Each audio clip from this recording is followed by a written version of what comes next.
Like, it take a real motherfucker to get sober. Entrepreneurship is a mindset. It's not necessarily what you do. Because I promise you, if you're doing it for the right reasons, you will be okay. What do we know about trauma scientifically? It changes the chemistry in the brain. We can relate to one another, you know. That's why this camaraderie is so awesome, because we just get it and we don't judge. You can't fight new battles with old tactics. Your thoughts become your words become your actions become your character becomes your destiny. What do you want to be remembered by when you're gone? What's Grounded, fam? It's your boy Johnny Gio. Thank you guys for tuning in to the Grounded Phoenix podcast. As always, the purpose of this channel is to express vulnerability and expand awareness to addiction, trauma, and mental health. Joining me today is Christy and her daughter, Nichole. How you doing? We're great. How are you? Excited to be here. Yeah, we're glad to be here. Yeah, super stoked. You guys made a trip over here, right? We flew here from Utah to do this show. Yes. Nice. I'm really excited to have you guys here. You guys are definitely on a mission. My son tells us all the time, after he got out of rehab, how wonderful we are in his support is why he is able to stay clean. You know what I mean? Right. And we have an amazing story, you know, that he stayed clean and how great we are at being support. And so we always want to help or, you know, have people reach out to us because it's so important. Just there's kind of a stigma behind addiction, and people are scared to kind of come forward or to be willing to admit that, you know, my brother is a heroin addict and I love him and I support him, and I want to let other people know that happens and that's okay, and that we have a big part to play in the recovery process of being a support, being there, being helpful, and kind of making their journey a little bit easier because we can just be there for them, support them, love them, and kind of help do our part to end the stigma around addiction. Right. No, and I really appreciate you guys doing that, because I know there's a lot of people out there that just don't know how to go around, helping a recovering addict or an alcoholic. And it's difficult, especially when it comes to enabling, when it comes to how to show love and how to distinguish the two. So I'm going to be asking you guys some questions, but first I would like for you guys to kind of just give a highlight of what you guys have gone through with your son and with your brother, with your different perspectives, because it's two different stories, kind of, even though it's just one story, it's separated into two, because you being the mother, you have like your own perspective, and you being the sister, it's a completely different story. Like you said, I'm Christy Chavez. I am the mother of a 26-year-old, 3-year recovering heroin addict. 3 years, it's amazing. We're so excited. Yeah. I'm going to kind of tell you our story, the last time he was in recovery, and then Nikki's going to go ahead and tell you her part that she plays. Go ahead and ask us questions whenever. The story is pretty amazing, what we went through and what Tanner did not relapse through. So it's pretty amazing. So in June of 2018, my son Tanner, her brother, checked himself back into rehab for 3, 4, 5. We don't. We never know. He doesn't even know for sure. So we just 3, 4. It doesn't really matter anymore. So, and when he got out of detox, this counselor, Doug, we love, walked out and said to Tanner, he had a piece of paper and he said, "This is a toxicology report." And he said to my son, "We only see these readings in autopsies." He said, "You should not be alive." And he said to him, "You are the best drug addict I've ever seen. I'm a recovering addict. I did drugs. I've been a counselor 35 years. You are the best drug addict I've ever seen." He had like 14 drugs in your system, so everything was getting laced. You know how things get laced, horrifying. And he said, "You're the best. You don't have to ever do drugs. You've made it. You're the best." And he looked at him and he said, "You will die." Oh, wow. And so I think Tanner had such respect for him.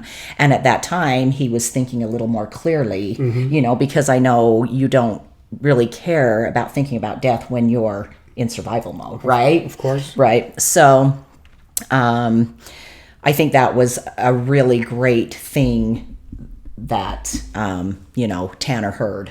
And so we went through rehab with him for 30 days. We were with him all the time. I was with him, I think, like 6 days a week. During this time, my husband was not feeling well, so he could not go, but he was very clear that he wanted us to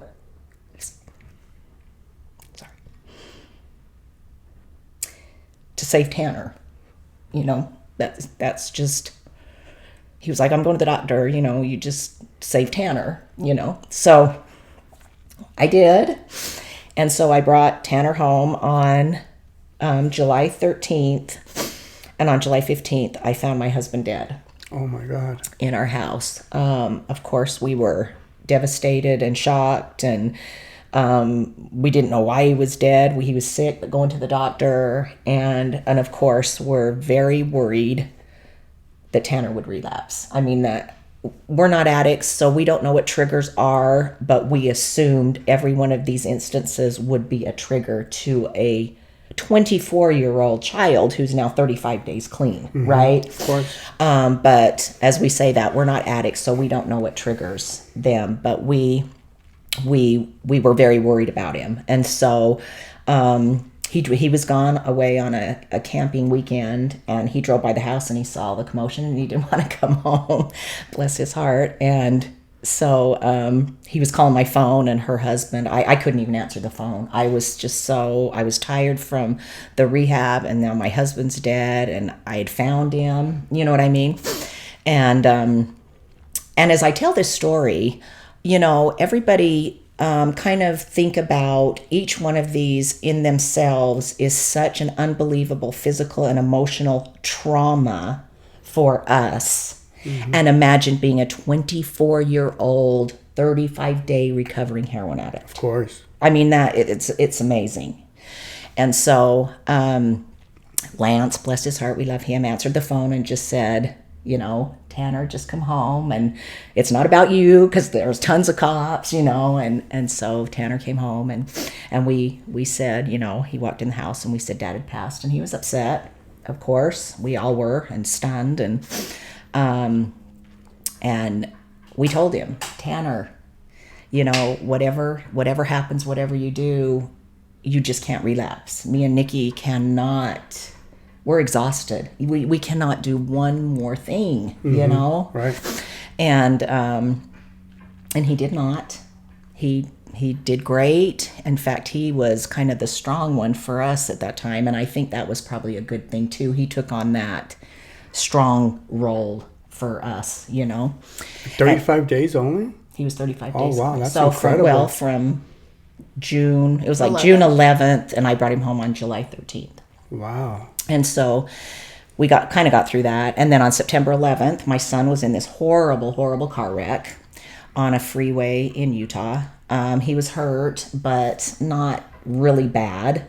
And he was standing out in front of my husband's truck, and he could hear screaming.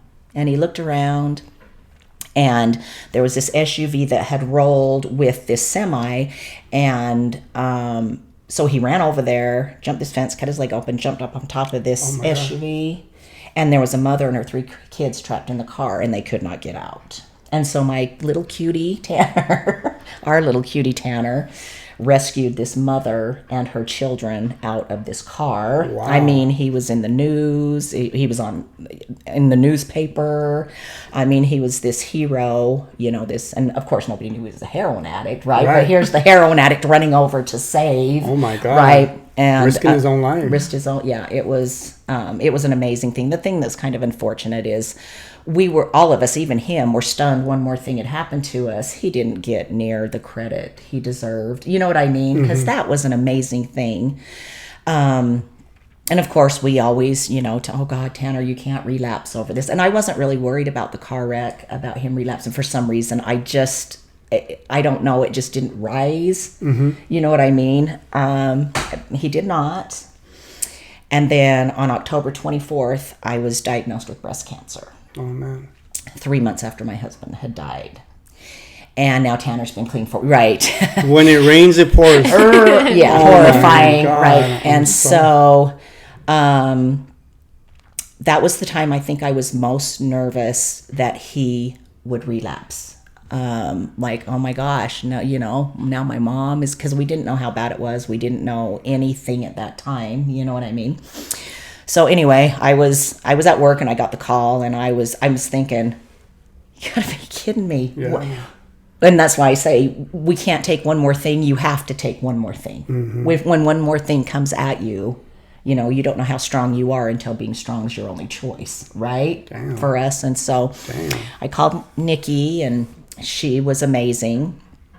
And, oh, Mom, it's okay. We're going to get through this. And of course, I was worried because my husband's gone. You know what I mean? Like, oh my God, my kids are going to have to take care of it. It was a horrifying time. Yeah. Anyway. And so I drove home. I don't remember driving home. And I went into Tanner's room, and I sat on his bed, and he knew it was bad because I don't even go in his room. Yeah, you don't go to 24-year-old kids. Here we go. Yeah, and I just said, I have to tell you something. And he knew. He knew. And he just turned around, and I said, I have breast cancer. And he said, of course you fucking do. And he just went off. And he just had to let it all out. And he was very upset. And I just let him have his little fit. He needed to. And I just sat there, and he was done. And I said, you know what, Tanner, I get we're all upset. Another thing has happened to us. I get it. We're stunned. But you cannot relapse. I said, I don't care what happens, what we do, what they say to me, you cannot relapse. I need you. Nikki needs you. We need you as a family. I'm going to have surgery. All these things, and I'm going to need you to do stuff for me, right? And he just looked at me and he said, I won't, Mom. And we hugged and we cried for quite a while, just dealing with the news. And so that's kind of our story, 4 months. And the thing I like to always say too is, those of you that are struggling out there, if a 24-year-old newly recovering can get through those, there's hope. You can always, we can get through this, we can get through this, we can get through that. You know what I mean? Because my son did it. And so you can do that. And the other thing, if nobody listens to anything else I say about addiction, the one thing that we are so great at is separating the addict from the person. So we know addicts do horrible things when they're in survival mode. We get it. Tanner did terrible things. We get it. We know it. But that's not who he is. He's now clean. He's this amazing kid. We love him to death, and he doesn't need us to be shaming him, judging him, throwing in his face, telling him he's this horrible person because of what he did, because this disease had taken over his brain. And we don't do any of that ever. We don't even do it when he was using, but it's so important for everybody to just understand that that's not who they are. And I know it can be difficult. It wasn't for us, but it is so important for your loved one, to separate the addict from the person. I think that's great. I think that is super key into someone's recovery, because once you start shaming them and kind of putting them into some sort of guilt trip, they eventually embody that, right? So what I want to ask is, what is some tools or some resources that have helped you guys I guess understand that? Because even for me, at some point, I was treating my brother a certain way, even though I went through my own stuff. And it's just so hard as a family member. You feel like maybe they just need some kind of tough love, or they need stuff said very bluntly. So and that's not the way to go, really. But what are some things that have helped you or understand to differentiate, the disease from the human being? There's a lot of resources out there that you can use. I think number one is just recognizing, like you were saying, that maybe that isn't the best way to go about it. We don't need to, tough love them. We don't need to give them any more to pack on than they're already carrying. They know they, even in addiction, they know that, you know, what they're doing is not right. They're not happy about it. Every time I've talked to Tanner, he wasn't like, yeah, I was doing so good when I was doing heroin. That's like a primo life that I want to be living, you know? And most addicts don't say that. So I think the number one thing that I think is important is educating yourself. You can go to meetings, you can online, there's a lot of resources that you can find to look into addiction, because if you can understand addiction from a deeper level than just what you see face to face with the addict or whoever you're supporting, there is a lot more to it than just them choosing to do heroin or to, you know, drink alcohol, those type of things.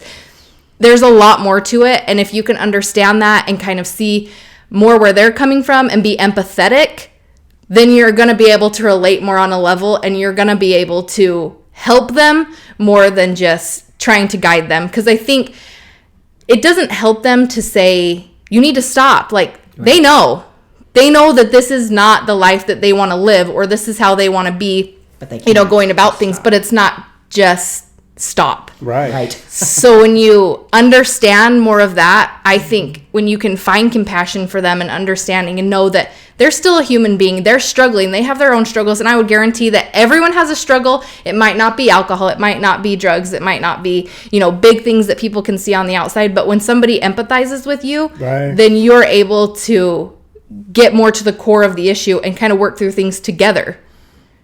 Right. Awesome. Very well said. I like the way you put that. Yeah. She's 28, by the way. Everybody always asks, how old is she? Amazing. 28. So what were your experiences with your brother? Because I know that it's different, you know, being a mother and having a son as an addict, but then also like as a sister. So I actually was the one who kind of figured out that he was using and going through all of this stuff, just because we hung out a lot. We were 2 years apart. We had similar friends, you know, and so I kind of noticed something was off, but I really had no idea about drug use and those type of things. Like, okay, people drink alcohol. I had no idea what heroin was. I never even heard of it before. I'm like, how does one just find heroin? I don't know. The heroin store? I never saw one on the road in Utah, but maybe there is one. I don't know. Right. But I could tell something was off with him, and I confronted him. I just was like, what's going on? What are you doing? You know? And he was like, oh, nothing. Like, it's just casual, like drinking or, you know, whatever that way. And I told him, I said, I know something is going on with you, and I just want you to know that I'm not going to let up until we figure this out. Mm-hmm. So I kind of just let him know that I love you. I'm here to support you. I don't know what you're doing, but we've got to figure something out. Right. And I'm okay that you're not ready to tell me yet. You don't want to talk about this, but eventually let's get there. And so I told my parents, and they were like, oh, no, there's no way that, you know, he's doing anything or anything is going on. And then we kind of found like drug needles and things like that. So then it was obvious that something was going on. And so he kind of got to the point where he had some issues. He was with some friends. He overdosed, and they dropped him off at my grandma's house and just left him on the road. Wow. And so she went out and got him. She was taking care of him. And that's the first time that we really like sat down and was like, this is what's going on. I am using heroin, and it's out of control. I want to go to rehab. We're to a point where, you know, this is not, it's not okay. Mm-hmm. And so he didn't really have too many options. It was basically, you're going to go to rehab or you're going to go to jail, because they took him to the hospital. So it was one or the other. And so that's when he checked into rehab for the first time. And I feel like for me, that's where I learned a lot. I learned a lot because I decided that I was still going to show up. I'm going to show up because that's my little brother. He may have been doing something that changed him and how he was, and you know, he wasn't making the best choices, but that's still my little brother. And so we went to rehab, we went through all those things, and the knowledge that I was able to gain and just see a lot of people, like the support people there, struggled with it. They were like embarrassed that, you know, my son's an alcoholic, or it's when you're checking into rehab, it's usually like been going on for quite a while. So it's like we've gone this far, and this is hard. This is embarrassing that you know, are using drugs or doing those type of things. But that's where I found a lot of empathy for those people, because they're good people. Yeah. All of the people that I met through my brother in rehab going, you know, they're good people. They had struggles. They were trying to get past those type of things, but they're good people. So I think if you can find empathy in your heart, even if it's, you don't have empathy for addicts as a whole yet or something like that, if you can find empathy for the person that you're trying to support, that's a good place to start. They need you. They need that love and education to kind of help them get by. And then I think it can go bigger than that. We can make a difference for, you know, our brothers, and then kids we meet on the streets and things like that. Strangers that we meet on Instagram. We can make a difference if we are willing to be empathetic and stand up. Wow. So as I hear you guys talking, like, all I hear is like we. It's never like them or, you know, my son, like, because it's not like they were suffering or like he was in it by himself. You know, it was like a group effort. It was like a group type of like journey for you guys, and I'm assuming that it brought you guys more closer together.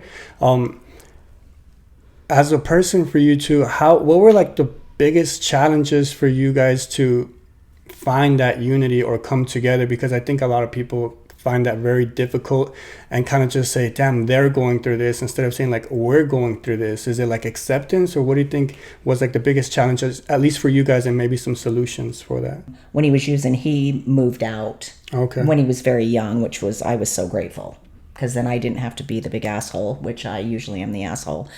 And so he moved out. He was out of the house most of the time he was using.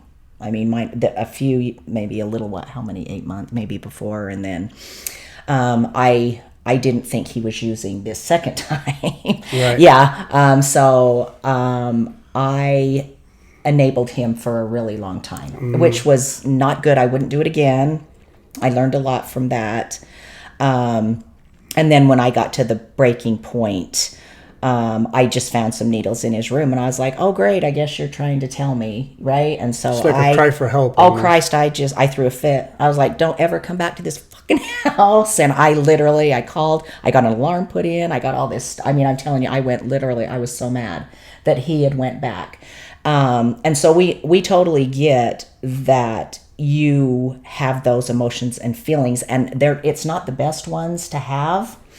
And hopefully, and again, we never want him to relapse, but everybody has to understand relapse is a part of addiction. It does happen. Yeah. And it's really hard to get through time and time and time again. But yeah, I think we just loved him. You know, he went to rehab very quickly. So we just kind of stuck together as a family always. We didn't really look for any tools or anything other than ourselves or what we did online or what we did in rehab. So like you said, we say that a lot because we had each other, and that seemed to be like enough. And then we were together when Tanner was, you know, getting clean, and we were just with him, supporting him completely no matter what. And so I don't know that we had a lot of other tools. I didn't anyway. I think for me, a pretty eye-opening moment for me was when he was in rehab and they let you have visitors on Sundays. And so before, you just see how they are. I mean, he was using heroin, drugs, alcohol for a lot of years. And so that's kind of the Tanner that I had just grown to see, because that's who he was at that moment. Mm-hmm. And then the first week that he was in rehab, me and my husband went to visit him on Sunday. And when I walked in, it was like a completely different Tanner that I grew up with. My little brother was there. Yeah. And that was super eye-opening to me, just to realize that the drugs, the alcohol, these choices is not them at all. So I am here to support Tanner no matter what, because I know Tanner's in there. I saw it with my own eyes. I saw him 5 days after he checked into rehab that's my little brother. So I did see the choices that he made, and he made hard choices, and he did things that he probably wouldn't recommend. But in addiction, that's what you're doing, and that's where you are. You're stuck in that. But the second that he was able to get clean and to come back, he was there. That was still Tanner. So to be able to see that was super eye-opening to me, that everything that, addicts go through or things like that, they're still in there. Their hearts are the same. And when we can recognize that, it's easier to love them. It's easier to be compassionate and to be empathetic, to understand that they are trapped in there and they are struggling too. So it's easy for, a support person to be like, wow, this is what they've caused me. This is what they've done to me. This is what they've done to our family, but they're feeling that inside too. They're trapped and they can't get out either. Right. Very well said. And we never did any of that. We never said, oh, you did this to us, Tanner. Or we never say or do any of those things to him. Like, you did this. And it was horrible. And again, we say this all the time. We're in such a great spot. And it's, we do everything, we say things so positively because that's what we want to convey. You can do positive things with something even as horrible as addiction, but don't think for 1 second it wasn't horrifying as we were watching him die and we could do nothing. He was an adult, you know what I mean? It's like you are paralyzed to watch your loved one slowly die. You know what I mean? And so for me, I'm thinking I never want that feeling, and I would feel so horrible if I didn't do everything I possibly could to save my child. And I'm standing in a funeral parlor looking at his casket. Oh, well, I did what I was supposed to. I judged you and shamed you, and now you overdosed or whatever. I would have never, or I didn't do everything I could to save my child. I could never have lived with myself. There is no way. No matter, he stole from us, he lied, he did all that shit, he did illegal crap. It didn't matter. That was my child, and I could have never lived with myself. Wow. If I wouldn't have done everything. And we did a lot. I'm telling you, every time I was with him, hours and days in rehab. And he lives with me. He still lives with me. So I'm with him a lot. And so, yeah, think about, as the support people, could you live with yourself if your loved one overdoses or whatever because, you were more worried about, they lied to me and I can't get over it. They stole from me. I can't get over it. Yeah, you can get over it. You can't get over death. I can fix everything but death. Wow. I can, and so we never do that. But like we said, we're in a good spot because he's clean now, yes. And it's easy to talk.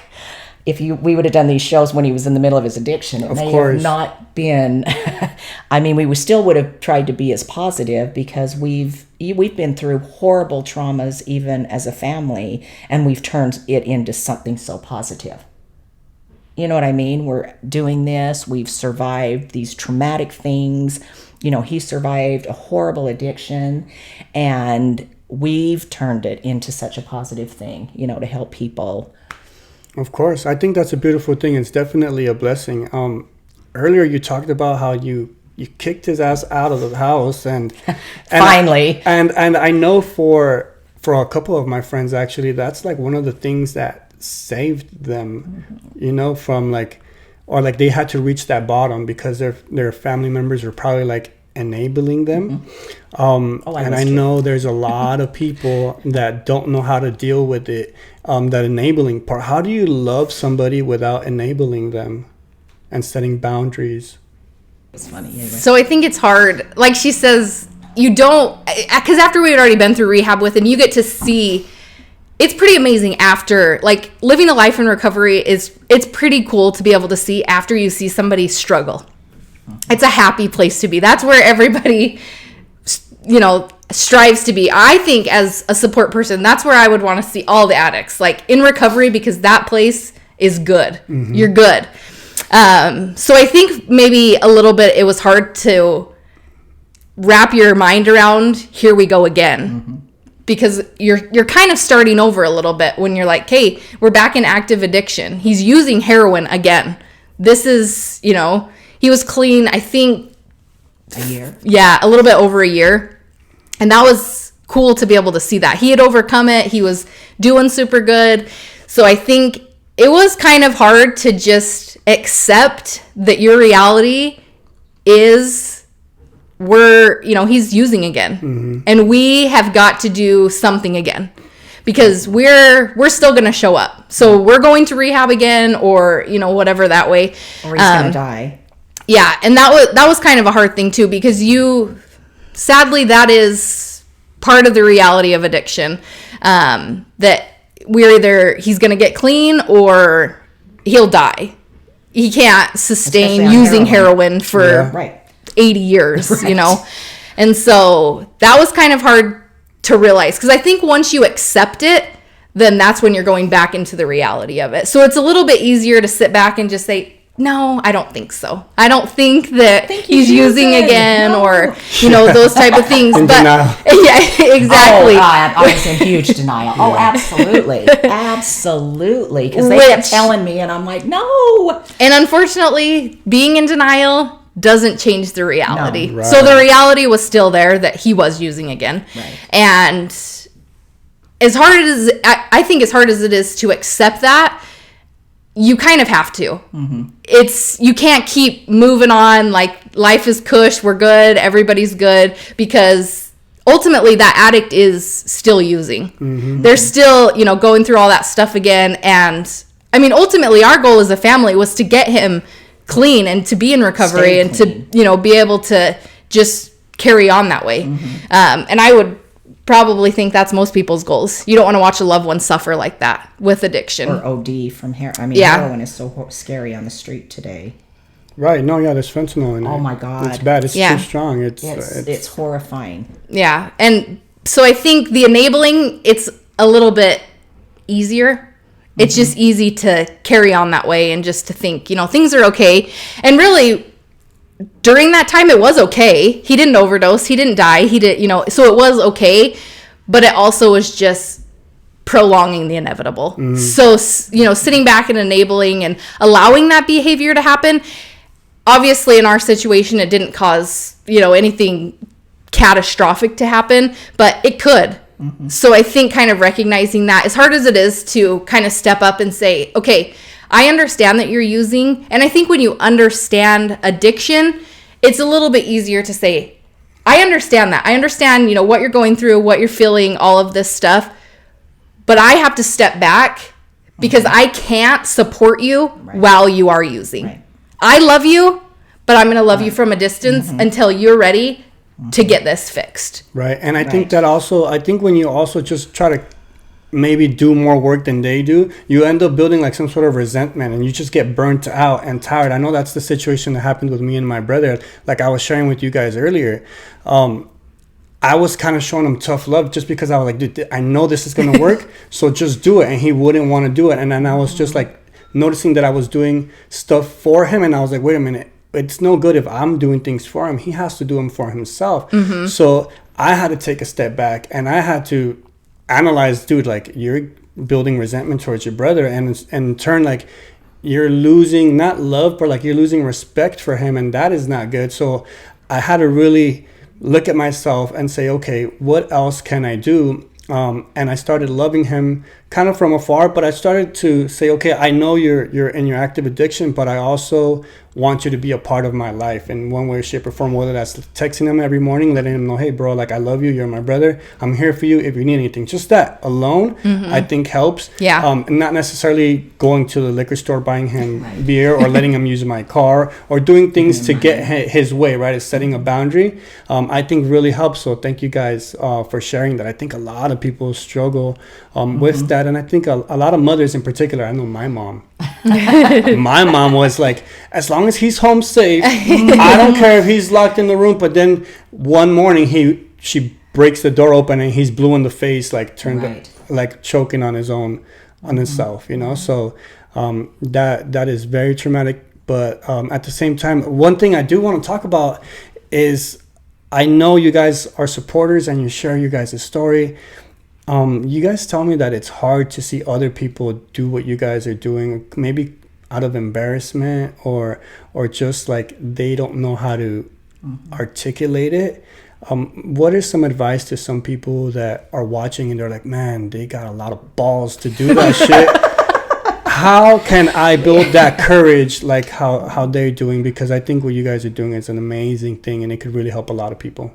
So I think for me, I feel like you have to kind of find a passion in it. So I feel like the subject of addiction is taboo, or it's like addicts are bad, or, you know, things like that. But I'm like, you got to understand, like, deep down, they are freaking good people. They're just like anybody else. I mean, I guarantee so many people in recovery would like show up if you got a flat tire, if you got, you know, they're going to show up for you like tenfold, like no questions asked. So I think kind of realizing that these people, I don't even like these people. I'm like, just like people who struggled with addiction, they kind of get a stamp on them that like they made bad choices and they're, you know, we're stuck in the stigma of addiction, but reach down deep, get to know these people, understand where they're coming from.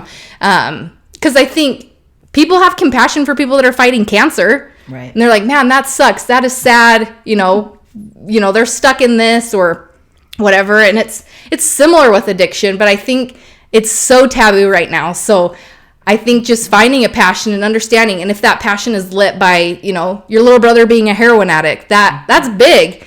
And that was a big part of my life. So when I was growing up, I was 16 when all this happened. So I was just a kid still. And it changed my life. Not as much as it changed him, because he's the one struggling with the addiction, but it changed my life. It changed my outlook on the world. And there is so much more than just focusing on people that use drugs or alcohol or things like that, because they're good people. So I think if you can find a passion, even if that passion starts within your own four walls, that is a good place to start. If you're willing to educate yourself and to learn and to grow and to help your loved one that's in addiction, that's a good start. Because if we can help those people, if we're all helping our own loved ones, we're all getting help. Right. And that is powerful. And then if you feel power or you feel moved by that, there's a lot of people that you can reach and that you can reach out to, and to be able to, you know, just get out there. And I feel like addicts like when people are like, wow, they can see me for somebody else besides just an alcoholic or somebody that's using drugs. You can look past that, because you don't deserve to just be living by that label for your whole life. Right. Yeah, that was a choice that you made. We all make choices, you know, and that's... Right. And I would say, because we were talking about this on the way, thank you. Support people. We have never had anything bad said to us. I mean, what if someone is afraid to tell their story as a support person? I would say, why? We have got nothing but praise. What is somebody going to say to you? Oh my God, you're so horrible for saving your fucking kid. Yeah, shame on you. Shame on you, right? How dare you? And now you're out here telling your your horrifying story to help other people. You are the worst person in the world. People have so much respect for what we do, and I don't even think they see Tanner as an addict anymore because of what we do. So, and I would say too, I don't really give a shit what people think about me, and I never have. You know, your opinion of me is none of my business, and we've always lived by that from them when they were little. I don't give a shit what people think about me, and I still don't. I don't give a shit what they think about Tanner. I don't care. But addiction is bigger than us. Addiction is bigger than, oh, what is somebody going to think about me? Yeah. You know what I mean? I'm sorry. It is so much bigger than that for us. And you can tell we're very passionate about it. And I'm telling you, we didn't one day think, oh, God, we're so excited. Addiction is our life. Nobody thought this would be their life. Mm-hmm. Oh, yay, I'm going to be doing shows because my son's a heroin addict. You know what I mean? Yeah, you don't wake up to think that. And so I would say, to support people, we have got nothing but praise, and people are so grateful when they see a story, or, you know, we do. And I'll tell you, this is a good story. So quickly, I know. I retired on March 31st.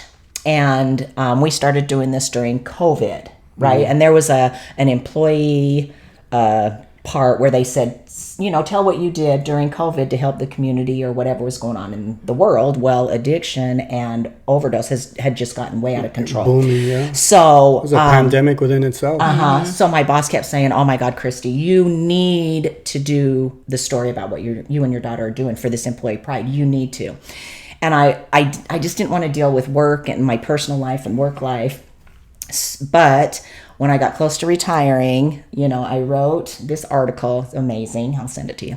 It's amazing. And it says IRS source at the top so you can see.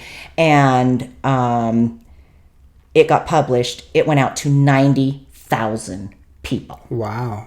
Not all 90,000 people read it, but 90,000 people have the option to go see what Christy Chavez did to support a recovering addict. So when I say we are really trying to do everything we can, I mean, that was big. It's not that easy to get to 90,000 people. No, you know what I mean? So I know.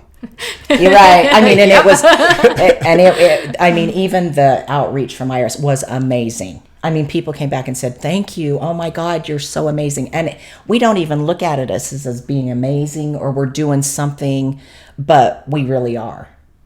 We're doing something pretty amazing. Not very many people do. I know. And I can imagine how much fulfillment you guys get out of it. And I could just hear the passion in your guys' voice when you guys are speaking. And I say this a lot on this podcast is, when you go through something either traumatic or just something really bad, if you can somehow find a silver lining in that and then just turn that around into something positive by being of service, that right there can set you up for like a whole new purpose-driven life. And that's essentially how this podcast, all started. So I really love what you guys are doing. It's incredible. Thank you guys for being here. Yeah. I'll never be the same.